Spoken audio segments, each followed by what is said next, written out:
कारळाची चटणी तर कारळ घेतलेली आहे, तर एक अर्ध आहे ना त्यामध्ये जवस पण आहे, कारण आहे ना मिक्स झालं माझ्याकडून.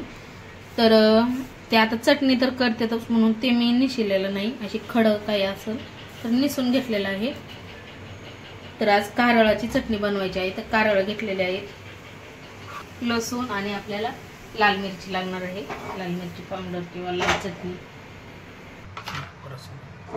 पॅन मध्ये हे कारळ भाजायला टाकलेलं आहे, कमी गॅस करून कमी गॅसवर छान भाजून घ्यायचं आहे.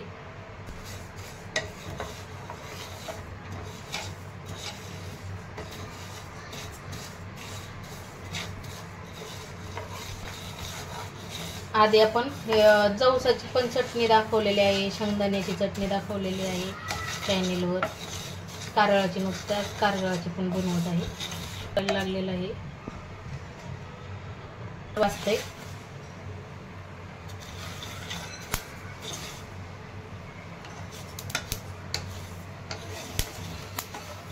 छान असं भाजून घेतलेलं आहे. आता आहे ना लसूण घेते सोलून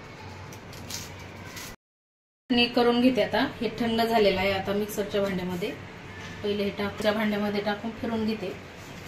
पाहू शकता हे आता बारीक करून घेतलेलं आहे. आता यामध्ये ना आपल्याला चवीनुसार मीठ आणि चटणी टाकायची आहे, तर चटणी टाकून घेते.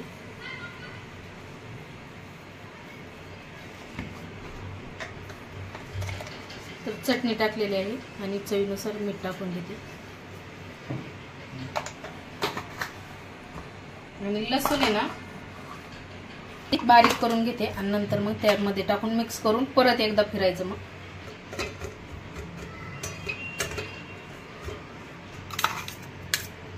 तर आता आहे ना यामध्ये लसूण टाकलेला आहे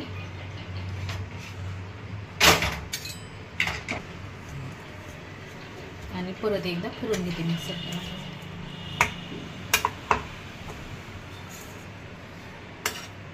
लसूण टाकून आपण मिक्सर मध्ये परत एकदा मिक्स करून घेतलेला आहे. तर ही कशी दिसते आणि ही चटणी कशी दिसते, तर आता ही पण आपल्याला मिक्सरच्या भांड्यामध्ये टाकून फिरून घ्यायचं आहे.